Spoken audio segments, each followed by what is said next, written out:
Chicago has issued a special marine warning for nearshore waters from Winthrop Harbor to Calumet Harbor, nearshore waters from Calumet Harbor to Michigan City, open waters from Winthrop Harbor to Michigan City out to Mid-Lake until 6:45 p.m.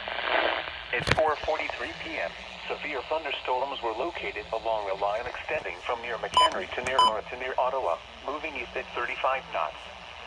Hazard, wind gusts in excess of 50 knots and small hail. Source, radar indicated.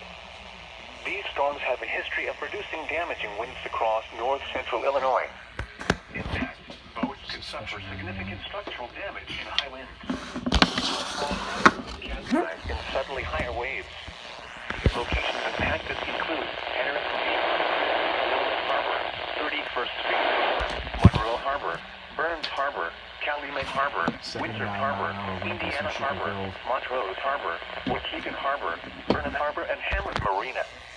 A tornado watch remains in effect until 8 p.m. for northeastern Illinois and the adjacent waters of Lake Michigan.